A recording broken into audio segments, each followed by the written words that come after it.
Like a newborn planet, exhaling magnificent birth of inner expressions, I begin my celebration. India, one nation with numerous cultures, mingling together like the mesmerizing sky during a sunset. A colorful dance of people from the four corners, meeting to showcase its diverse tradition.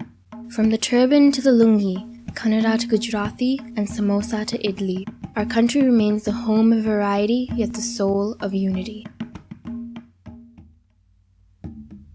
As I begin my discovery of my nation, it hits me that sometimes we're most likely to learn during the least likely of situations. We go to school every day, and during the most casual conversations, we can gain tidbits of knowledge about the vastness of India.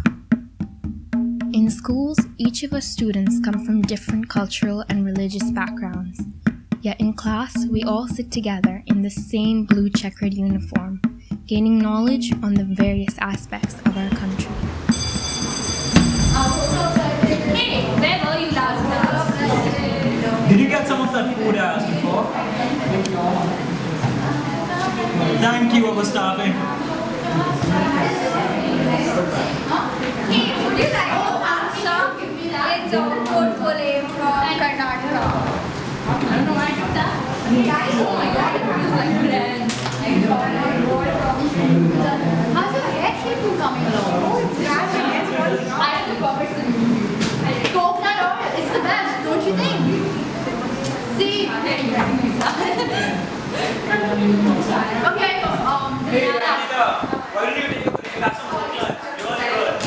you know what? I'd rather read the school by Chanakya and learn something Hey, about Chanakya was Chandragupta's advisor, right? Yeah. Yeah, we did that in the 10th Ding, ding, ding. Yeah, we did. Wait, hold on. It's a very ancient song. Please, can we sing a new song? Like what? Like me.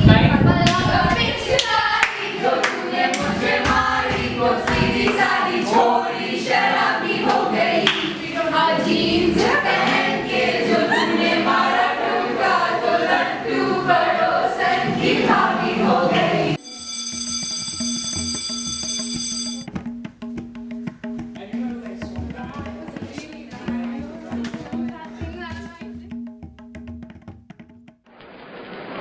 At the stroke of the midnight hour, when the world sleeps, India will awake to life and freedom.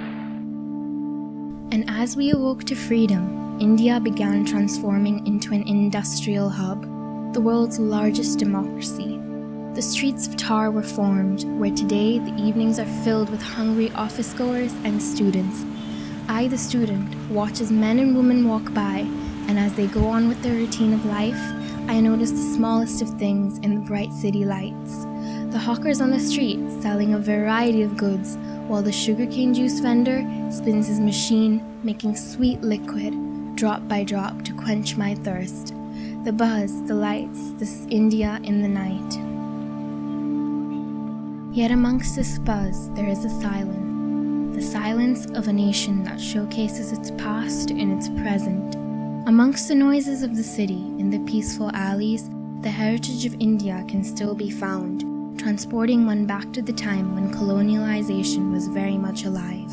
And in this silence, those moments that seem solitary are the ones that bring us back to the dark and superstitious times. India thrives on religion, and religion thrives on India.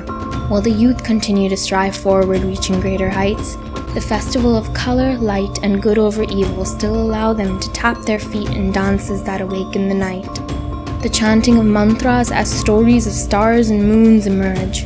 While these myths and stories rattle one's ears, we enter back to the light of the day, where the sun begins its ascent to the zenith of the sky. The traditional, the modern, both together paint a picture of contrasting colors of a nation that once awoke to freedom. Through my discovery of India, the question I found myself continuously asking was, what really is the essence of such a culturally diverse nation? India is all about the population.